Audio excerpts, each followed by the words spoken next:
de cerca y más dura y más cruenta. Evidentemente con la firma de los acuerdos de paz, hace 5 años, una ilusión de paz, una ilusión de armonía, una ilusión en la que muchos movimientos nos dejamos de engañar con promesas de recursos económicos, promesas de desarrollo, promesas de progreso, que en realidad son el desarrollo y el progreso de las transnacionales, y solamente es la extracción y destrucción de nuestra madre tierra y el sometimiento de nuestros pueblos. Entonces, a casi 3 años después de la firma del acuerdo se empieza a ver la magnitud de cómo se aumenta la guerra por otros medios. Entonces, una guerra sistemática contra la madre tierra, como nos dice nuestro compañero Héctor Mondragón, se acabó la guerra entre los dos actores, pero se profundizó la guerra contra la madre tierra, privatización, extractivismo por todas partes y sobre todo apuntando directamente al liderazgo social de este territorio. Entonces, líderes y lideresas sociales asesinadas y asesinados. ¿Quiénes son a quienes están asesinando? Pues a quienes le han dicho no a la privatización del agua, no a la privatización de los bosques, no a la explotación de la madre tierra, no a este sistema de muerte que nos está matando y que mata a la madre tierra. Pero bueno, con estas violencias que se ven de todas las formas, no solamente la violencia armada, ¿no? Que es ver cómo llegan, se han aumentado las masacres, los asesinatos selectivos, las violaciones a las mujeres, los feminicidios, las desapariciones, los secuestros, sino también vemos cómo de una forma también violenta, pero institucionalizada, como más enmascarada, también a través de políticas públicas y políticas más bien de contención, pues se va amarrando la rebeldía, se va intentando cooptar los procesos desde diferentes formas. Y una de las formas que hemos visto como más clara es lo que acá hemos nombrado desde Pueblos en Camino, viéndonos en la cara de México, viéndonos en la cara de Honduras y de Guatemala y de otros más, es cómo el narcoestado logra permear hasta los territorios, hasta nuestros territorios, logrando desafortunadamente ir desestructurando formas comunes, formas comunitarias, formas autónomas de resistencias, de autonomías, de autogobierno en nuestro territorio. Nos duele profundamente lo que está pasando hoy, ver cómo en nuestros territorios, particularmente en el norte del Cauca, hay una guerra cruenta con todo el accionar del narcotráfico, ¿no? O sea, cómo nuestros territorios se están viendo cooptados, colonizados también con monocultivos de nuestra planta sagrada, que es la hoja de coca, pero también de la marihuana, y no es para curarnos, no es para uso recreativo solamente, esa es tal vez la máscara, pero en realidad es para otras formas de narcotráfico que destruyen a nuestras juventudes, que destruyen nuestras culturas, que destruyen nuestras colectividades y que nos están haciendo matar entre nazas. Es terrible. Entonces, muchas violencias en muchos ámbitos, las más visibles con armas, con guerra, con bombas,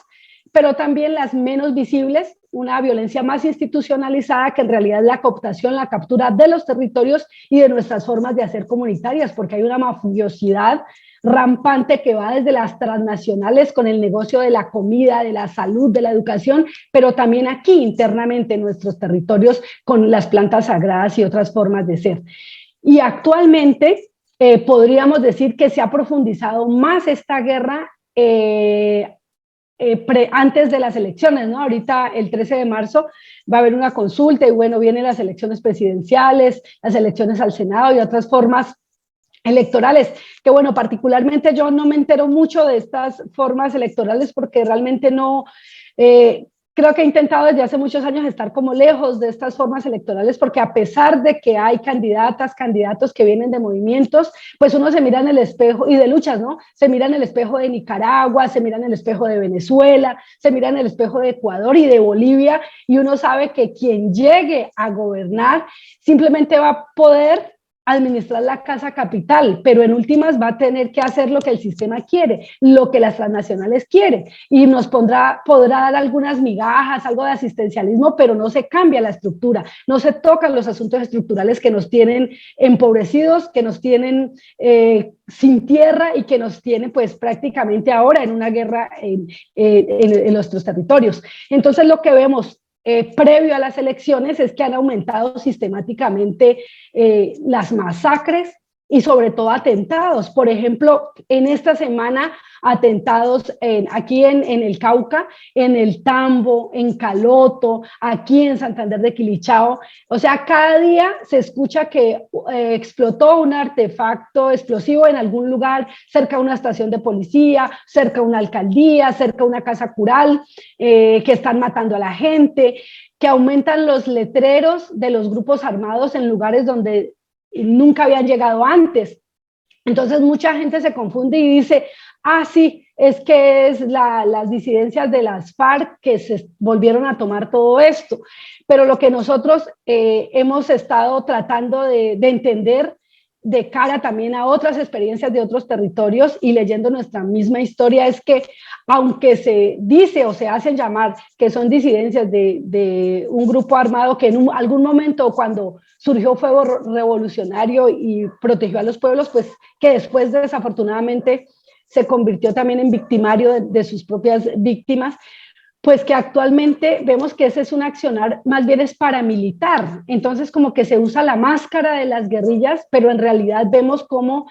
todo eso está cooptado por el Estado, por el narcoestado. Entonces, ¿cómo es posible que en este territorio que llamaron Colombia, o sea, puedan haber masacres, asesinatos selectivos, violaciones, desapariciones sistemáticamente, si esto está militarizado? Entonces, ¿cómo ocurre sin que la policía pueda detener a alguien, sin que el ejército pueda detener a alguien, sin que el SMAT, sin que estas fuerzas puedan detener a alguien? Pero cuando hay un paro, pero cuando hay una movilización, pero cuando hay una marcha y el pueblo sale a expresar su dolor, sus desacuerdos con este sistema de muerte, entonces ahí sí funciona la policía, funciona el ejército, funciona el SMAT, todos funcionan perfectamente, encarcelan, violentan, asesinan y con la justificación entre comillas, es que son vándalos y vándalas, pero aquí en este territorio donde están matando sistemáticamente nunca pueden hacer nada. Entonces nosotros nos atrevemos a decir desde nuestros círculos, digamos, de tratar de entender esto, es que esto que está sucediendo es un accionar paramilitar, es un accionar de un narcoestado que ve que con estas elecciones que vienen es muy probable que vaya a ganar el candidato pues de la izquierda, que a quien se dice que le robaron las elecciones anteriormente. Entonces hay un miedo de la derecha fascista en perder ese poder que ha tenido históricamente. Entonces están haciendo de todo, aumentando la violencia en diferentes formas, la cooptación, la captura de los movimientos y atizando el motor de la economía, digamos, que se ve ahora, que es el narcotráfico, ¿no? Entonces nos duele profundamente lo que está pasando con todos los pueblos, no solamente el pueblo indígena, no solamente el pueblo negro, no solamente el pueblo campesino, sino también en las ciudades, cómo se está viendo esta agresión, esta inyección de miedo. O sea, nos tienen que meter miedo, el atentado, el secuestro, el asesinato, para que inocentemente o más bien para que cándidamente nosotras y nosotros digamos, se necesita seguridad, si estuviera la policía aquí no pasaba esto. Entonces mucha gente que todavía no ha entendido cómo funciona este sistema, pues pide que vaya al ejército, o peor aún, cometen la masacre, cometen el asesinato, la desaparición, y la respuesta del gobierno es vamos a militarizar. Y lo que sabemos es que en realidad estas fuerzas estatales son las principales promotoras de violencia y están actuando de una forma paramilitar y descarada en todos los territorios. Gracias. Ahora justo que nombrabas a Breiner, ¿no? Al compañero Breiner, al niño que fue asesinado, ya va a ser un mes, en Delicias. Entonces, este asesinato junto con el guardia indígena Albeiro Camayo, pues se suma a muchos otros asesinatos de casi 14 guardias quihuetegnas, cuidadores del territorio aquí en el norte del Cauca, pero también a varias autoridades que han asesinado justamente por tratar de entender esto que está pasando, cómo funciona el narcoestado y tratar de ejercer control territorial en este territorio que han llamado Cauca. La compañera Cristina Bautista, el compañero José Edwin Dagua, la compañera Argenis Yatacué, la compañera Sandra Liliana de Saltamaquihue. Entonces, nos han asesinado a muchas autoridades que han defendido el territorio y que han logrado en algún momento fortalecer el control territorial y la guardia indígena para cuidarnos en comunidad. Y en ese sentido, también sobre la comunicación como forma de resistencia, como forma de visibilidad, para nosotros es vital. Es una comunicación precisamente que no esté a la par de la comunicación que nos han enseñado tradicionalmente, ¿no? De la comunicación de paga, como dicen las y los compañeros zapatistas, porque desafortunadamente lo que vemos en el ámbito masivo, digamos, en los medios comerciales, es una comunicación que responde a quien tiene el dinero. Entonces, quien tiene el dinero, pues justamente quienes tienen el dinero son los dueños de las transnacionales, son los dueños, los que se adueñaron de la tierra, son los que están comprando las elecciones. Entonces las noticias que dan pues en realidad son confusión, desinformación y engaño para la gente. Entonces, la comunicación que sentimos, que hemos intentado caminar desde décadas atrás, desde los territorios, y que también aprendiendo de medios alternativos y medios autónomos de otros continentes, es cómo hacer para que la comunicación en realidad sea una alternativa, o sea, forma de resistencia. Entonces, por lo menos dos aspectos relevantes que nosotros acá aprendimos con mi compañero Manuel Rosenthal, por allá como en el 2000, cuando iniciaba el tejido de comunicación de la CIN. Y era pues primero tratar de contextualizar. Entonces tratar de contextualizar cada hecho que vivimos, cada hecho que sufrimos, porque no basta con hablar de cifras, ¿no? Casi 100 masacres, más de no sé cuántos desplazados. O sea que sí es importante tener un conteo sistemático para denunciar, pero poder contextualizar y hacerle entender o informar a la audiencia por qué están matando a la gente, o más bien, como nos explicaba Manuel hace muchos años, ¿para qué están matando a la gente? ¿Quién se beneficia? Entonces, si en un territorio donde se están peleando ese territorio para poder hacer una hidroeléctrica y la gente está resistiendo y resulta que hayan habido masacres, que hay desapariciones, entonces no me basta con decir, pues en el territorio donde iban a implantar Hidroituango mataron a tantas personas, desaparecieron a tantas, desplazaron a tantas. Eso es importante, pero no es suficiente. Entonces, las y los están matando, las y los están desplazando, las y los están desapareciendo porque en ese territorio iban a hacer esta hidroeléctrica, porque en ese territorio van a hacer una represa, porque en ese territorio lo tienen concesionado para un monocultivo de caña o un monocultivo de palma aceitera, o porque en ese territorio hay una veta de oro. Entonces necesitan que generar terror y miedo para que la gente se vaya, se desplace y puedan llegar las transnacionales pues a destruir, a sacar lo que queda de los bienes comunes. Entonces, uno es contextualización. Más allá de las cifras que son importantes tener en cuenta, es ayudar a entender por qué y para qué están matando, desplazando, desapareciendo y masacrando a la gente. Ese es uno fundamental. Y el segundo, de muchos otros aspectos, pero como el tiempo es corto, el segundo clave que aprendimos en el camino del tejido de comunicación y que tratamos de aplicar también desde Pueblos en Camino, es intentar caminar la crítica y la autocrítica. Entonces,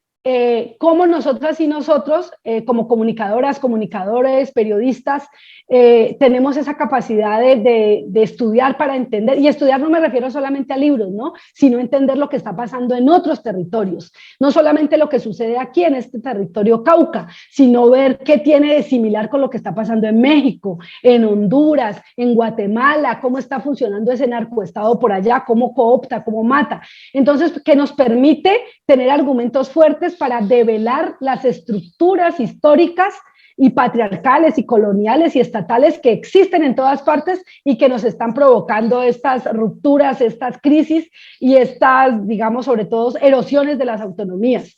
Pero al mismo tiempo tener la capacidad autocrítica de reconocer hasta dónde en nuestros territorios nosotras también reproducimos este sistema de dominación. O sea, porque yo soy Nasa, Misak, vengo de dos raíces indígenas, eso no quiere decir que ya estoy descolonizada, despatriarcalizada, desestatizada y pues que yo soy la vanguardia, no, sino como también en nuestros territorios nosotros, a pesar de tener una raíz indígena, a pesar de venir de una historia comunitaria, pues desafortunadamente también caemos en la trampa, también nos dejamos cooptar y también reproducimos esos podercitos y esas formas de dominación acá adentro. Entonces, crítica y autocrítica para fortalecer argumentos y luchas y digamos, resistencias frente a este sistema dominante grandísimo, pero también para fortalecer una resistencia interna, como decía Cristina Bautista. Nosotras las mujeres somos la resistencia en medio de la resistencia, para poder también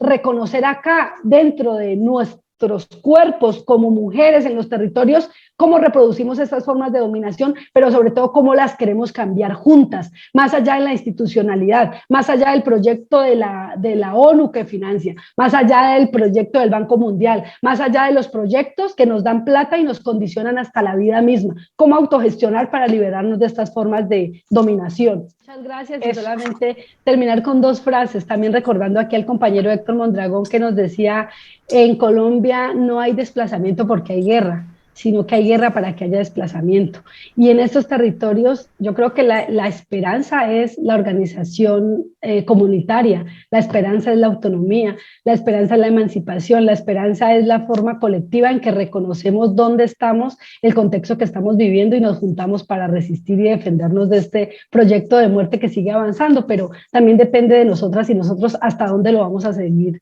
dejando que avance. Muchísimas gracias.